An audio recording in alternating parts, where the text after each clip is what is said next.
Republican Committee. We are thrilled to be here today for an exciting campaign rally.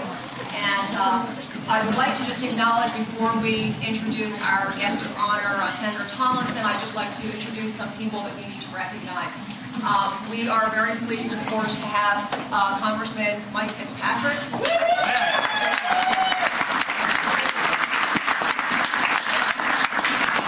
I appreciate everyone always coming out. Also, our county law officers. We are very lucky to have Pat Bechtold. Steve Donnelly is with us. Snyder is with us. Ryan McHugh is with us. We also have the pleasure of having two of our state representative Scott Petri, of course. Frank Barry. And we are, of course, very happy to have our Chairwoman, Poprik.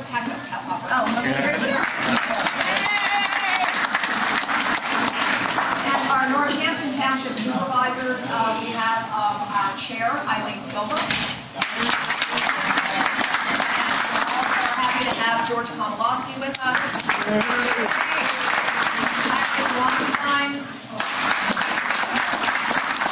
We have Tax Collector Bob Borkowski, who is tax. And we have our Township Auditors, Karen Jim, and did I see Ed Radlow?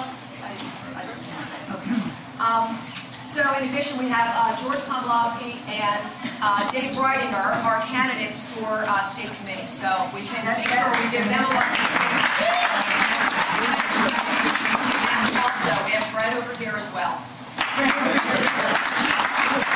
And I'd also like to just take a moment to thank Neil Cohen Productions, who are here as a DJ, and Tommy was very nice to know.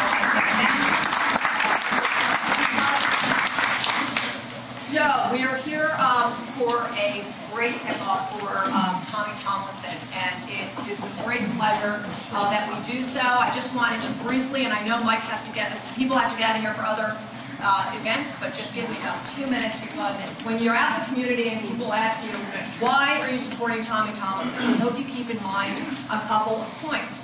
Besides the fact of him being extremely progressive, he knows what it's like to create jobs. His gaming bill led to the direct creation of about 15,000 full-time jobs. And that is, of course, something that this economy, as we go uphill now from the downturn, we really need a lot of job creation. I think he's the one that knows how to do it.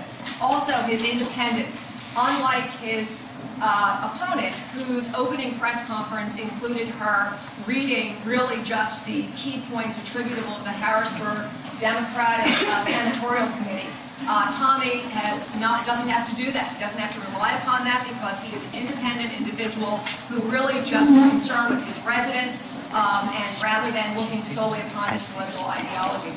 So he will continue, and with an overwhelming, I should also point out that the district he's from has an overwhelming number of Democratic voter registrants who still he comes out ahead, and has in the past, and he will again.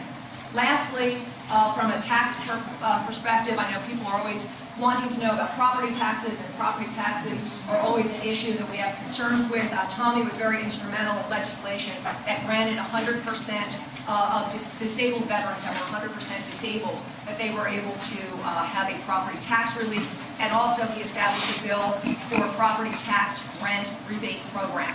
So he is still very cognizant of those issues. His experience and dedication to our community make him the only candidate that we would want in this position. And we have to make sure, of course, with this primary that we have the appropriate signatures to get him on the ballot. And his opponent from Northampton thinks that she's going to be able to sweep votes here at some point when we get to the general, but we cannot and we will not allow that to happen. Not going to happen. Give me another enthusiastic round of applause for Senator Tommy Tomlinson.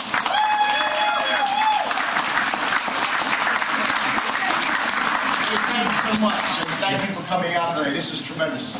We are at ground zero for this campaign. As you know, our my opponent is from this area, and I think you're more well-acquainted with her than I am. But and I'm willing to learn a lot from you, and of course I'm depending heavily on you. Grace is right. My district votes and registers heavily Democratic. Governor Rendell won my district by 73% in his last election, 73%. First election he was in, he won by 67%. And if you all remember that election, that's the election against Peter Kostmeyer, where we really had to run against the tide in that one, and we won. We ran against an ex-congressman, very popular in Bucks County, with a governor, or with the mayor who became governor, Mayor of Philadelphia, who was extremely popular in the area. And it took a lot of work from a lot of people in this area and everywhere else to win that election. If it hadn't been for Northampton, we might not have won that election because the registration was so bad. My district's forms 60-40 Democrat, so we have an uphill battle every election. And when you read those comments that Grace talked about, they came right from Democratic headquarters in Harrisburg. They came right out of the Senate Democratic headquarters. They're the talking point that you're going to see over and over again against everybody. We're Tom Corbetts are overstaffed. We're against women. We're in the war against women. We're against children. We're against education. It's the same old mantra over and over again. I think we have a great story to tell. I look forward to telling that story that we've been involved in the past because she can only say that for so long before everybody knows me. They do know that I do try to represent my district. The bill that she was talking about was a 15,000 jobs. It's probably up to 16,000 to 18,000 jobs now. That was the gaming bill. Because I had Philadelphia Park Racetrack in my district, I had 1,000 jobs there, and we were losing a lot of horses and people to Delaware because they put slot machines in their racetrack. I fought for that racetrack to get at least with Delaware now. It took me 10 years to do that, but I did it with the Democratic governor and a majority of Democrats. I did that with Republicans and Democrats together, and I did it because it was good for my district. And when we polled it, not only in Ben Salem, we polled at 85%. People said, well, if they're doing it in Delaware, and we have a facility here, why don't we do it? Everybody was going to Atlantic City at that time anyway. And of course, nobody thought it would work. Well, Atlantic City's revenues are down 45%, and our revenues are through the roof. This industry has grown greatly. We just passed another milestone in that. We were talking about property tax reform. We did some property tax reform. But with this governor's budget this year, we predict, it will happen. We will go over $5 billion back to property tax rebates for school taxes. $5 billion. That's amazing. And of course, I even thought when I did this, I remember talking to the governor at the time, saying, I'm not sure how much money we're going to raise doing this. But $5 billion, 35% of all the money collected in the gaming industry goes right back to the property taxpayer all over Pennsylvania.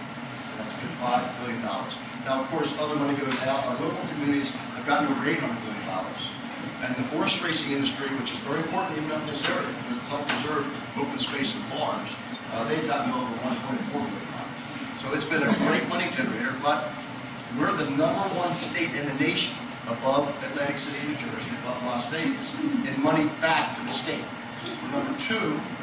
Vegas and Las Vegas and Nevada is the bigger state for the money generated. But we're #1 in the money going back to the state because our taxes are 54%, our taxes are 6%. So we've taken a lot more money back into that. But the real point about that is we put a lot more money back into property tax relief for people. And we did it in a bipartisan way. And we did it because we thought it was good for our district. And that's the way I try to operate throughout my career. This is ground zero. You win elections with you good folks. Policy is important. I love policy. I'm a policy mom. I really get into that. But we've done such a good job together in the past up here. We've had an opponent in the past, and we beat him in his own backyard. We need to do that again. We ran against Mr. Lang. Paul Lang, we ran against several years ago. And so we now have to run against someone from this area. So I want to thank all the leaders of Northampton, Grace and everybody organizing this and putting this together, because this is going to be a tough battle. It's not going to be that good a year. I think it's going to be a better year than everybody else thinks, because I don't think they're going to be able to get away with the lies that they get away with. I was with Governor Corbett this morning.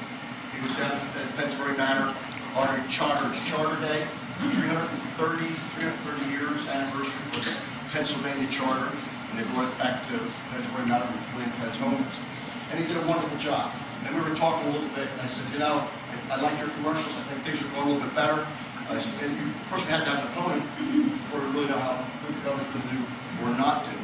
But one thing I think, and I said this at the committee the other night, they're not going to be able to continue to get away with the lie that we have to put more money in public education. We've taken money out of public education. And I told the committee last Thursday night, I stood on the Senate floor and warned everybody that when you take stimulus money, which is one-time federal money, bring it into the state and use it in a budget that's a recurring budget, and you think that there's a revenue stream with that, that's a recipe for disaster.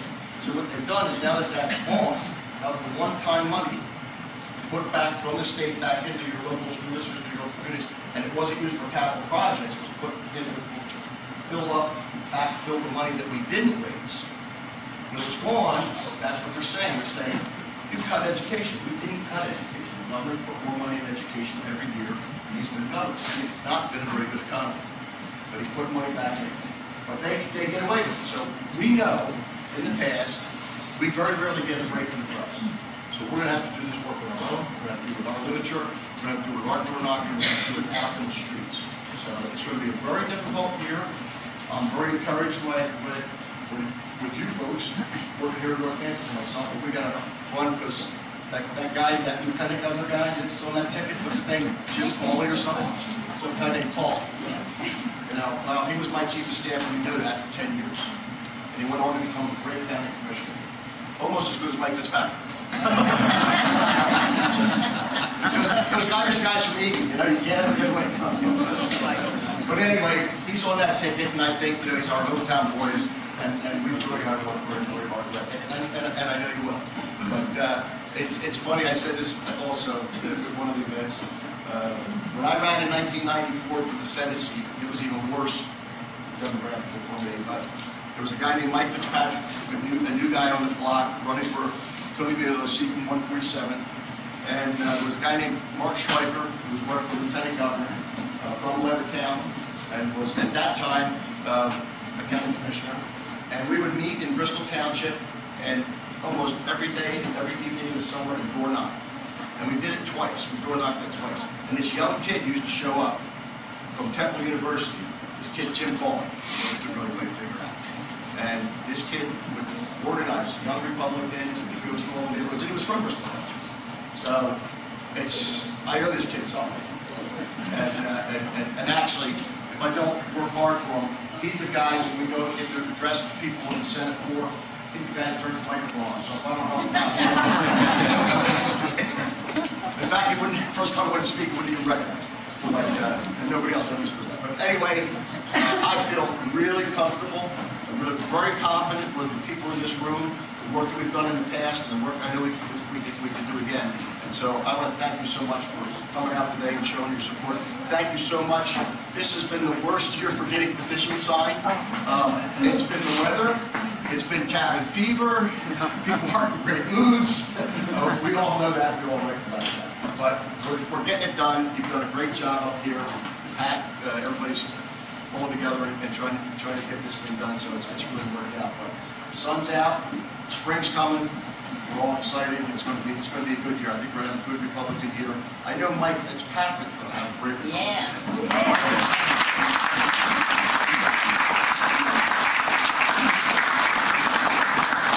I know we've all been watching him on Fox News. Yes. He's now a celebrity, and he's actually done a phenomenal job. And I think, we all have a tendency to talk to one another all the time. It's nice when you get out and start talking to people who aren't quite in our circles, and I know you do as committee people. And that sometimes I get knocked down to earth. And as I walk around and talk to people, I'm finding more and more people not involved politically are getting a little disgusted about what's going on in Washington, D.C. They really don't like it. And this guy here has been a breath of fresh air. He's been a great leader as a county commissioner. He's been a great leader here in political life in Bucks County. He's doing a great job in Washington, D.C. With that, I'd like Mike to say a few words to you. Come on.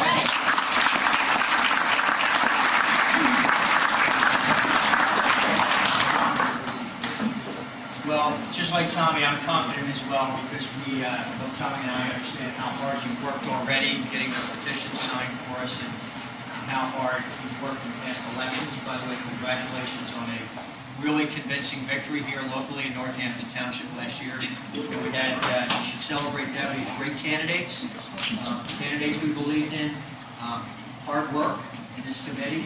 And of course, you know, it's an indication that people in Northampton and beyond Northampton, they believe in what the Republican Party stands for. You know, we stand for a smaller, more competent government that tries to spend less and tax less and make sure that people retain more of their personal freedoms as well as their responsibilities. What the Republican Party stands for, that's where most people are in this country. And that's certainly where most people in Northampton Township are. And then, of course, you know, Senator Tomlinson has done a great job as he's begun to represent Northampton Township. So working together, I think we have a lot to be thankful for the great work he did in 2013, but these elections all build on each other. And so this election in 2014 is going to be different. Every one of these elections are different. This will be different, but it will be to build on the great success you've had here in Northampton. And, you know, Tommy has obviously a great handle on the state issues. He's done all the things that Grace talked about in terms of job creation and making sure he's a fierce advocate for his constituents in the 6th District. The issues will be a little different on the federal level. As the Senator said, people are getting a little tired, and there's this, you know, very traditional person to second term, you know, in presidential cycles. And we see it come back time and time again. It's come back pretty significantly, I think, with this president. And the president has made some decisions, whether it's forcing the Affordable Care Act, you know, right through the political process without any concern for what Republicans could have brought to the table, ideas that they had, to what he's doing recently with some of his highly charged, fairly political partisan nominees. People are starting to recognize what's going on down there. And so my sense in 2014, this is going to be a good year for us.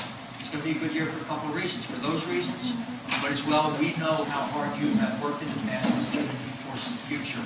And, you know, starting today, going forward, we know that you'll work hard, and we think that you know that we'll work hard as well. We will not be outworked. We will knock on every door. We will attend every community event. Matter of fact, Scott and I are getting ready to head down the road right now to an event here in the community. So we're proud to do it. We're proud to hold the banner for you, to represent you in these offices, and just here to say thank you for everything you've done. Appreciate it.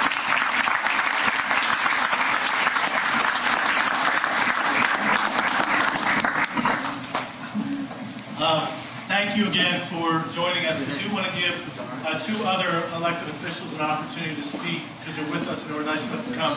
As Mike said, Scott's getting ready to go to an event, but I wanted to give him an opportunity to just say a few words. It's important that we re-elect Scott as part of that team, and Scott's been a terrific representative for Northampton Township. So thank you. Just a few brief words. I want to start with something that's a little odd. I want to start with a thank you, and it's odd to do that early on in an election. We're not trying to be overly confident, but and I'm going to start by thanking my wife and my son, who have helped significantly. Between the two of us, my wife and I think we got about 150 signatures out of what looks like it's going to be about 650. And my son is also involved, although he's not legally allowed to circulate yet, so we can't give credit. But I want to thank them for being their backbone. Steve McGill, the way you organized Northampton this year made it a lot easier.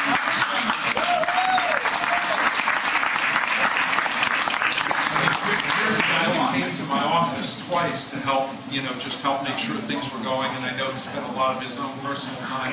Thank you to each and every one of you.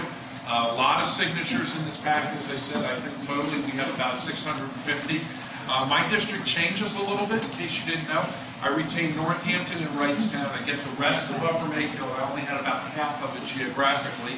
I lose, unfortunately, Upper Southampton and Ivy Land Borough that I enjoyed assisting, and one of those two districts goes to Frank, who I think we'll talk in a minute. And then I pick up New Hope and Solbury. And so, it's different. It's geographically a little larger, obviously about the same population. So I'm really anxious to kick off the election. I don't know if I'll have an opponent or not, but of course we always assume so. And regardless, remember that an independent can still run. midterm, so, midway through the cycle. So I think we need to do our work. We need to help Tommy. And let me just say a couple things, because this is Tommy's event. There are a couple things really important about our senators. Number one and foremost, they communicate with the state reps very frequently.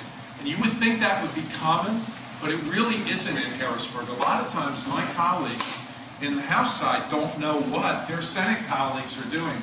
And Chuck and Tommy do a great job of keeping us involved and saying, well, look, this is what we're thinking, and this is where we're headed, and this is what's going on, and that helps. And so when we get an issue, take Northampton Township. Between Tommy and I think it was a total of about $550 million between the H2O money, the clean stream money, in order to help the Western End. Believe me, without Tommy, we would not have been able to accomplish that and help lower the cost for those in our community of trying to tap in after all those years. So, he's a tremendous colleague. The other thing I'll tell you, because he tries to hide this a little bit, he's probably the brightest policy guy in the Senate.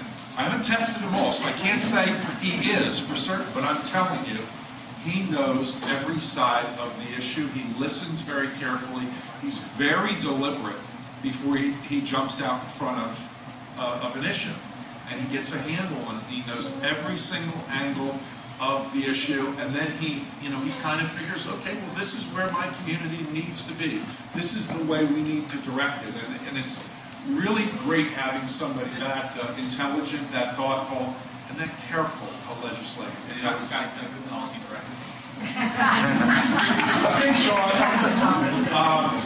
I wanted to mention that, and then just since Frank's in the room, I want to tell you a little bit about Frank Ferry. Frank Ferry is probably the expert in Harrisburg on emergency management issues because of his background. He obviously has a lot of municipal background and expertise because he was an assistant manager, and he is just a great, great human being, a real fighter. Frank is never afraid to roll up his sleeves and do battle, and he'll tell you about some of the bills he's been able to get done.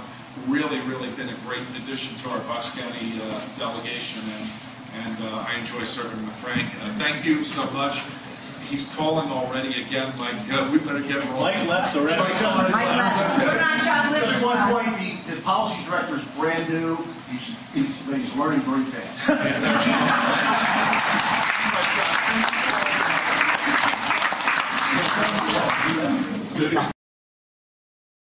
An amazing job as Republicans, especially those who are committee people, assistant committee people, volunteers, of really stepping up. The last campaign, I need to say more other than it was one of the most successful campaigns we've ever run here in the township.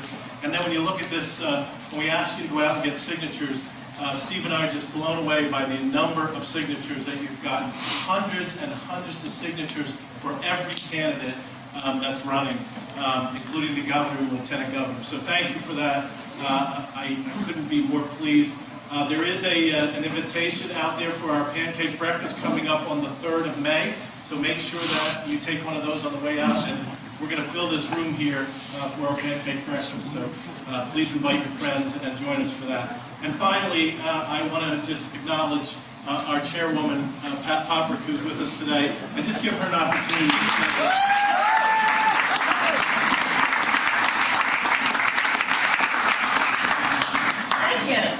And thank all of you. He's right. This is the time of the year we're out. I was out since this morning, 7 o'clock, literally. I left my house. We were out getting, not signatures that early, but at headquarters. But we've been out getting signatures. But when we come here and get the numbers Northampton brings, you don't know what it's like when I get 22 here and 17. I'm like, oh my God. And then I walk in the door and say, we have a couple hundred. Oh, thank you. You guys work the polls, you do everything they ask of you. I mean, I was, you know, a Northampton committee woman for 22 years, and I was so proud to be among this rank because we always delivered numbers, and all these years, you've never stopped. And I got to tell you, you are truly one of the backbones of this party when we see numbers. We wait for Northampton. I called Peter 100 times to say, give me those numbers, because you guys deliver. And so it's like preaching to the choir, but we have to tell the choir thanks also. Thank you so much for all that you do. You are the bright star in this universe, trust me. Thank you. And last but not least, we had talked about putting this event together for Tommy to just kick off his campaign here in Northampton, and Grace stepped up and said, I'd like to be chair of Tommy's campaign here, and I'd like to kind of run this, and I said that would be terrific. And Grace, along with Eileen, and of course, if Grace is there, Vince is there too, and others who just stepped up to put this rally together today and to make this as successful as it is. So Grace, I want to say thank you for that, and give you an opportunity to close it out. Well, everyone, thank you for a very successful event. It was great to see everyone out, and it is good to see the sunshine. Tommy, you're right. So we are looking forward to working hard for you, Tommy, and everyone, please, we have more food and drink to enjoy, so please stay around a little bit. Thank you.